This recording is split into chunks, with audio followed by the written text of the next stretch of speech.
Picture this. It's 1943, and somewhere in the remote mountains of New Mexico, a secret city is rising from the dust. No signs on the highway, no maps showing its location, just a P.O. box address and the biggest scientific gamble in human history. Welcome to Los Alamos, folks, where the brightest minds on the planet were about to change everything we knew about war, science, and the very fabric of reality itself. So what was it really like to live in this ghost town that wasn't supposed to exist? Buckle up, because you're about to find out. Los Alamos didn't pop up overnight, but it sure felt like it did. Before the Manhattan Project rolled in, this mesa was home to a small boys' school and not much else. Then Uncle Sam came knocking with a proposition nobody could refuse, and suddenly, this sleepy plateau became ground zero for the most classified operation of World War II. The scientists, engineers, and their families who arrived here had no clue what they were getting into. Seriously, imagine packing up your entire life, leaving everything behind, and heading to an address that's literally just P.O. Box 1663, Santa Fe, New Mexico. No street name, no city, just a box number. Talk about a leap of faith, right? What do you think you'd do if someone asked you to disappear like that? The secrecy was absolutely bonkers. People couldn't tell their relatives where they were going. Letters were censored. Phone calls? Forget about it. The few that were allowed were monitored like a hawk. New arrivals would take a bumpy, dusty road up the mesa, and when they finally got there, they'd see barbed wire fences, armed guards, and rows of hastily built wooden structures that looked more like a frontier town than a cutting-edge research facility. And here's the kicker. Everyone who lived there had to pretend the place didn't exist. Scientists used fake names. Addresses were coded. If you worked at Los Alamos, your mail said you lived in Santa Fe. The whole operation was hidden in plain sight, and somehow they pulled it off. Life in Los Alamos was a weird mix of summer camp and military base. The housing situation was, shall we say, less than glamorous. Families crammed into tiny apartments and prefabricated houses that weren't built to withstand the harsh mountain winters. The walls were so thin you could hear your neighbors sneeze. Privacy? That was a luxury nobody had. But here's where it gets interesting. Despite the cramped quarters and the secrecy, the folks at Los Alamos made it work. They threw parties, they organized dances, there were movie nights, hiking trips, and even a makeshift theater group. Scientists who were splitting atoms by day were performing Shakespeare by night. Can you imagine that? The sense of community was off the charts. Everyone was in the same boat, stuck on this mesa, working towards something massive but not quite knowing what it would mean for the world. That shared experience, that collective sense of purpose, it bonded people in ways that are hard to describe. And let's talk about the mud. Oh boy, the mud. When it rained, which it did quite often, the unpaved roads turned into rivers of thick, sticky muck. People joked that you needed an engineering degree just to navigate from your house to the lab. Kids loved it, of course. They'd splash around, building forts and having the time of their lives while their parents slogged through it to get to work. Does that sound like a place you'd want to live? Los Alamos was basically a who's who of the scientific world. Robert Oppenheimer, the theoretical physicist with a love for poetry and existential dread, led the whole operation. Then you had Enrico Fermi, Richard Feynman, Niels Bohr traveling under the name Nicholas Baker, and a roster of Nobel Prize winners that would make any university green with envy. But these weren't just buttoned-up academics. These folks were characters. Feynman, for instance, was famous for picking locks just for fun. He'd crack safes containing classified documents just to prove he could, leaving cheeky notes inside to mess with security. The guy was a prankster with a genius-level IQ, and he kept everyone on their toes. Then there were the informal seminars and debates. Scientists would argue passionately about everything from quantum mechanics to the ethics of what they were building. These weren't polite disagreements either. We're talking heated, intense discussions that sometimes went late into the night. They were wrestling with questions that had no easy answers, and they knew it. And here's something wild. Many of these scientists were refugees from Europe, fleeing the very war they were now trying to end. They'd left behind families, homes, entire lives. For them, the work at Los Alamos wasn't just a job. It was deeply personal. It was about stopping fascism, about protecting the world from tyranny. That weight, that responsibility, it hung over everything. Ever wonder what it's like to carry that kind of burden? So what exactly were they doing up there? Well, in the simplest terms, they were trying to harness the power of the atom. splitting uranium and plutonium nuclei to release energy on a scale humanity had never seen. Sounds simple, right? Yeah, not so much. The technical challenges were mind-boggling.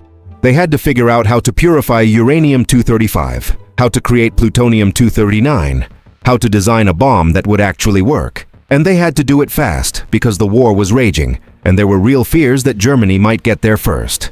The labs were buzzing day and night. Scientists worked insane hours, fueled by coffee, adrenaline, and the nagging feeling that they were running out of time. There were breakthroughs and setbacks, moments of euphoria and crushing disappointment. It was a roller coaster, and everyone was strapped in for the ride. But amidst all the technical brilliance, there was a growing unease. Some of the scientists started to question what they were building. Could this weapon, this thing they were pouring their lives into, could it actually end the war? Or would it open a Pandora's box that could never be closed? Those conversations happened in hushed tones, over drinks, late at night. Because once you've seen what atomic energy can do, once you've run the calculations and seen the numbers, it's hard to unsee it. Pretty heavy stuff, don't you think? Here's something that doesn't get talked about enough. The women of Los Alamos. They weren't just along for the ride. Many of them were scientists, mathematicians, and technicians in their own right. They ran calculations, operated equipment, and contributed to the research in ways that were absolutely critical. But the roles were complicated. Some women were highly educated physicists who found themselves sidelined or underutilized because of the gender norms of the 1940s. Others worked as human computers, crunching numbers by hand for hours on end. It was tedious, exhausting work, but it was essential. And then there were the wives and mothers who held everything together. They managed households in impossibly cramped conditions, raised kids in a place where you couldn't even say where you lived, and dealt with the stress of not knowing what their husbands were working on. That took a different kind of strength. The women also formed their own tight-knit communities. They organized social events, started clubs, and looked out for each other. In a place where everyone was isolated from the outside world, those bonds were a lifeline. Would you have the guts to live like that? Let's get into the nitty-gritty of everyday existence in Los Alamos. Grocery shopping meant waiting in long lines at the commissary, which was basically a military-run store with limited stock. Fresh produce? Good luck. Meat? Rationed.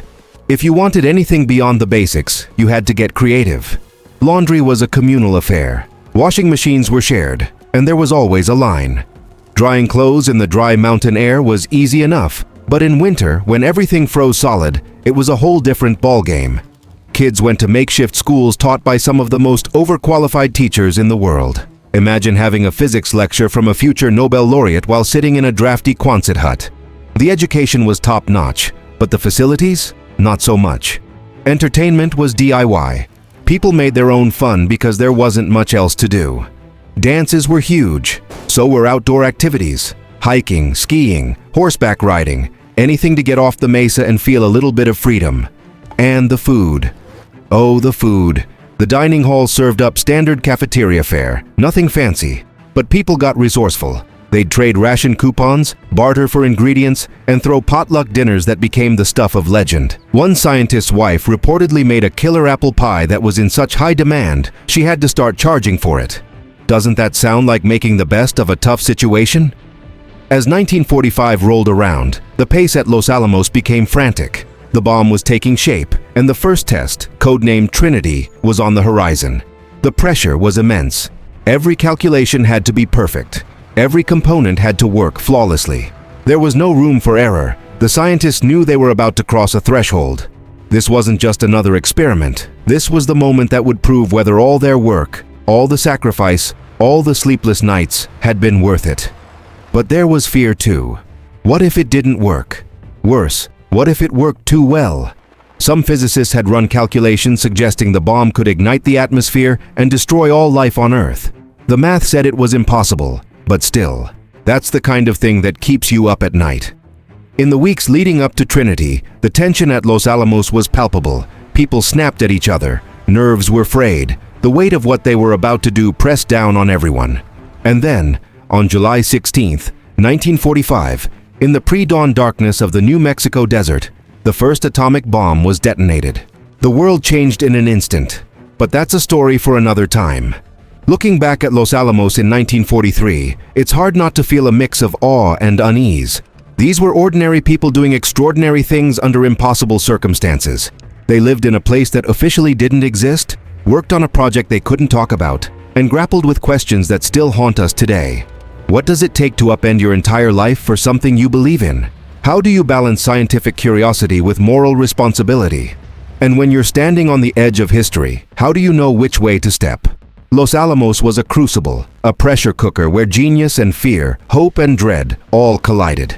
The people who lived there weren't saints or villains. They were human beings trying to navigate an impossible situation. And here's the thing, the echoes of Los Alamos are still with us. The questions they wrestled with, the choices they made, they ripple through our world today. Nuclear energy, nuclear weapons, the ethics of scientific discovery. It all started on that mesa in New Mexico. So, what do you think? Could you have lived in Los Alamos? Could you have carried that secret, done that work and lived with the consequences? It's something worth thinking about.